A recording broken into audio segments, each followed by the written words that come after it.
And every time I get together with the long-range planning committee, they tell me, Pastor Cindy,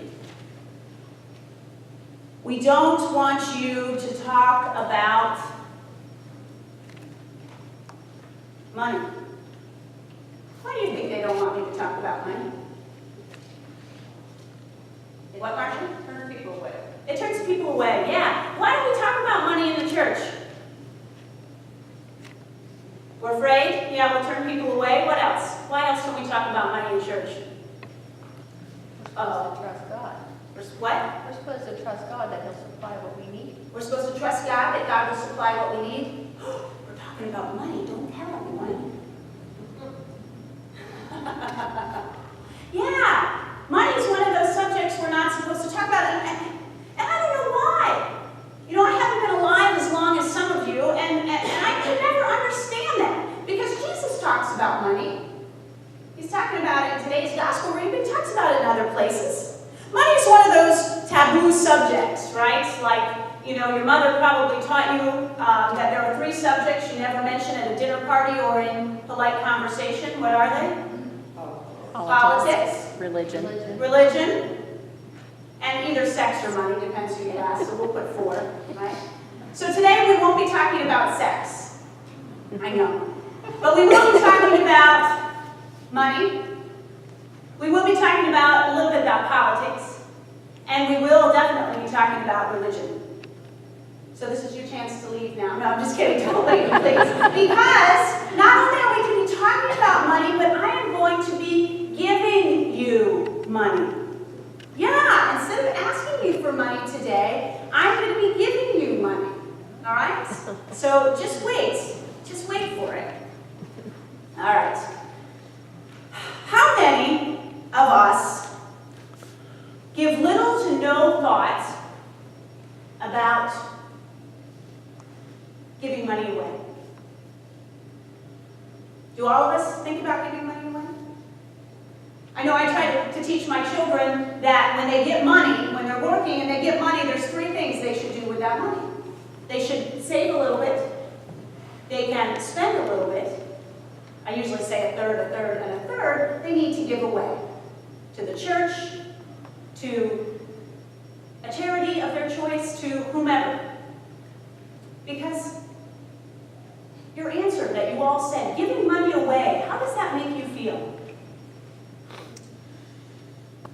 How does it make you feel when you give your money away? For the most part. Huh? Good? Yeah. We all said that if we had $5 million, we would give that money, part of that money away. Because it makes us feel good. That recent research shows that the only way to be happy with money is to give it away. I know some of you are thinking, well, I don't have any money to give away.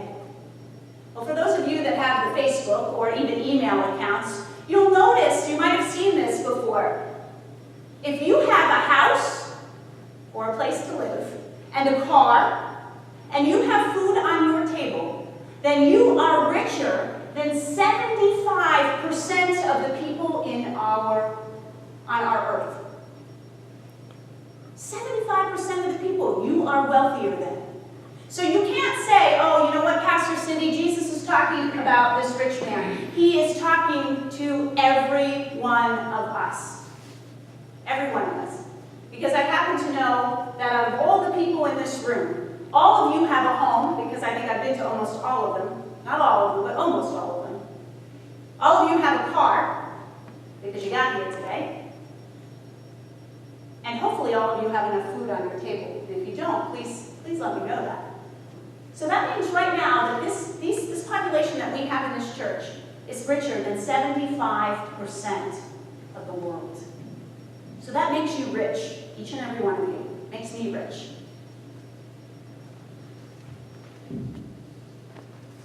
What about our faith?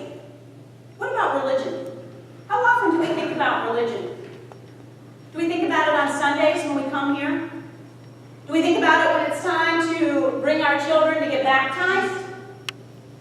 Do we think about our faith when we get married and we want to get married in a church?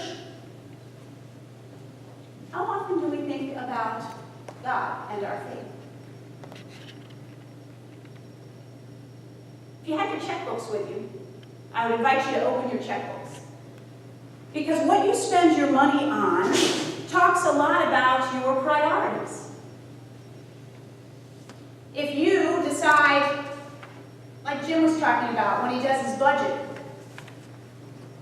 if you get your paycheck and you decide, oh, first thing I need to do is pay my mortgage so I have a place to live. We write that down, God bless. Second thing I need to do is pay my utilities. This is what I used to do. Pay my utilities so that we would have water and food, or water and electricity. Third thing I would take care of was my food so that my children could eat. And oftentimes after I took care of those things, because I didn't work when they were little, there was not a whole lot left over, was there?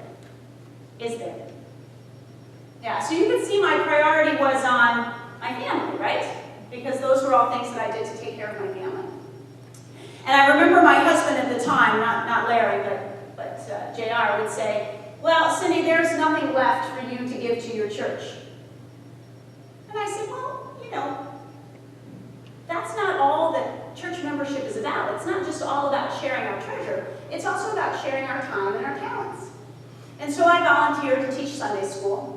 And I volunteered to teach Vacation Bible School, not only because those were some of the places that I felt my gifts lied, but because those were some of the ways that I could give back what I had with the church.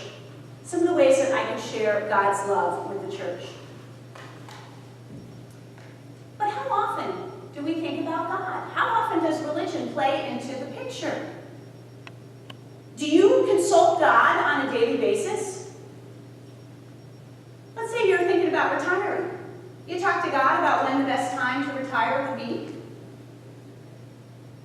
What about when you get up in the morning? You say, hey God, what is it that you want me to do this morning? And how can I do that? Like I said before, we're going to talk a little bit about politics because it's an election year, isn't it? Do you consult God over the candidates? Who should I vote for? Who would make the best mayor or sheriff? I didn't even know we voted for sheriffs until I saw the signs. Or president. Who is best to lead our nation? God, give me some guidance here. Because our gospel reading today reminds us that our faith in God should influence all aspects of our lives. God cares about what we do with our money, with our time and our talents, but I'm going to go to money today because our gospel talks about that for two reasons. First, how you spend your money has a great impact on other people. Notice Jesus doesn't tell the man to simply give everything that he has away. He says to sell it and give the money to the poor. And I think what Jesus is trying to remind us of here is that God just doesn't bless us for ourselves. All the blessings we have, that car, that house, that food, isn't just supposed to be for us. It's supposed to be to help others. Remember Wayne's answer about buying up the property so he could set up a low-income housing? How awesome would that be? We need low-income housing in Latrobe. Even though some people might say, oh, we don't want people like that living here. Those are the exact people that Jesus is asking us to care for. We had 2 weddings this weekend. And I've been thinking about the words from that Genesis passage. It's not good for man, and I use the word man to encompass all of us, to be alone. And we associate that passage with weddings, with marriage. So a man must leave his parents and be with his wife, right? But what if we looked at that passage in a bigger scope? That we, as individuals, are not supposed to be alone. God created us to be in relationship. Not only with God, but with each other. That's what we're created for. To be in relationship. I mean, like I said before, it's an election year, and how many of you watch TV and you see the commercials and the constituent will get up there and say, is your life any better than it was 4 years ago? You know what I'm talking about? What if the question wasn't your life? What if the question was, is your neighbor's life better? Is your community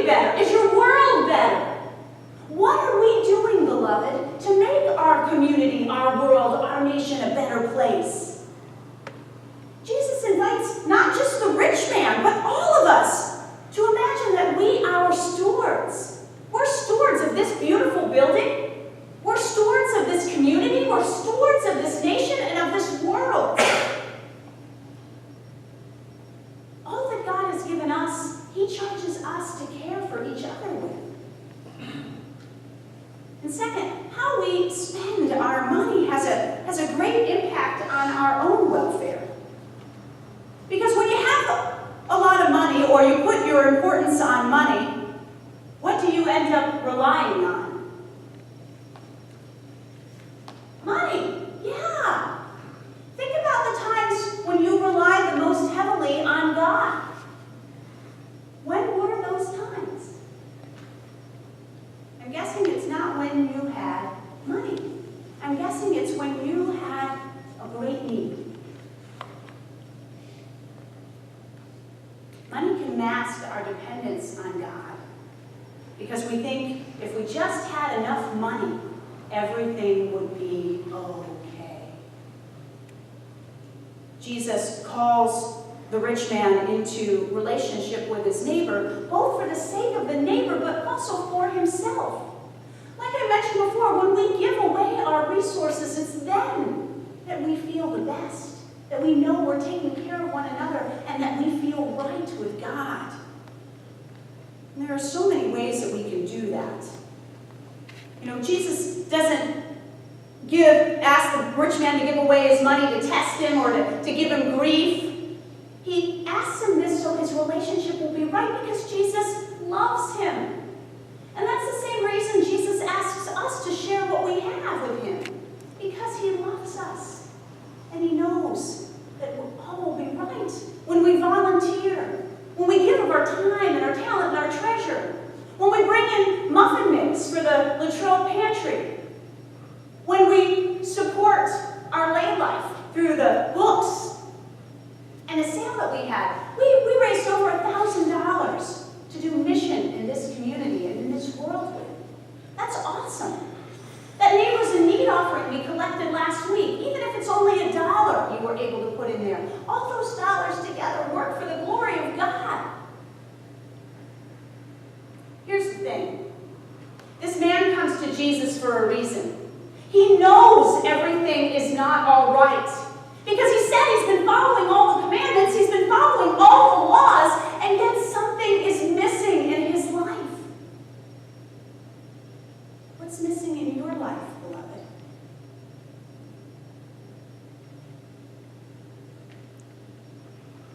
We know that money doesn't make us happy, yet we all often act like it does.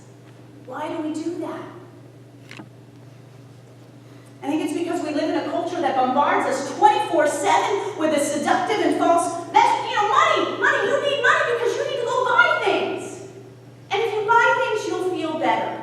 If you just have that new pair of boots or that new iPhone, your life will be so much better. And most of us have gotten into the habit of buying things so that we'll feel better. When that doesn't work, we just buy more stuff. So how do we go against these forces in our world? Well, like I said, I don't have enough dollars for all of you, unfortunately. But I'm going to hand out some dollars. If you have one and I don't give you one, you want to pull one out, you can. I invite you to flip it over and look at the words on the back of the dollar. The words that are written over the big O-N-E.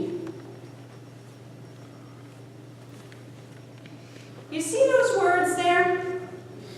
What do those words say? Yeah, let's say that again, louder. What does it say? In God we trust. Beloved, what would it look like if we lived like we believed that? In God we trust. What do you think it would be like as far as sharing our talents and our treasure and our time? Would we go to the end of our checkbook and give God whatever is left over? Or would we trust God enough to give God the abundance of what we have? Think about that for a minute. Do we give God from the abundance? Now my checkbook is entirely different because you know what I do now? Instead of waiting to the end to give to God, now I take my money and I go right from the top. $10, Dick reminded me, when I first got here, I was only tithing to Christ Church. He said, Pastor Cindy, you have 2 churches to support. And I said, Dick, how could I forget that? I have 2 churches to support. And so the first things that I do with my paycheck is I give money to both Christ Church and St. John's churches, so that they know that I care about the ministry here. I care about what goes on here. I support. And you know what? Larry and I were trying to explain this to our kids. We have never been more blessed or had more in our lives because we are giving to God out of our abundance, not out of the leftovers. And so, beloved, I invite you to take this $1 this week. And like I said, it's only $1. But what if we looked at it? Wow, it's $1. And I can do something with this to further God's kingdom here on earth. So take this $1 and do what you want with it. You can give it away. You can put it in the offering plate. You can invest it. You can spend it on yourself. Do what you want with it. But I'm going to ask you next week what you did with it. Just so I can hear some of your answers. Like I said, it's yours free and clear. You keep it. You do what you want with it. But let me know if it blessed you in any way, as it blessed me by giving it all this money out. There's a great picture on Facebook of our conference minister, and I'm going to point it out because he's sitting here. And he's going like this. And around him are some of the students of the Penn West Academy. And he's giving out scholarship money to those who come from far away. And I happen to be, and this church happened to be, recipients of a grant. We have brand new toilets downstairs in the bathrooms. And we even have enough money left over to buy a toilet for upstairs here in this bathroom because of the abundance of God. And you should have seen David's face when he was giving out all that money to those churches. It's an amazing thing to be blessed by God. And it's even a more amazing thing to be able to be a blessing.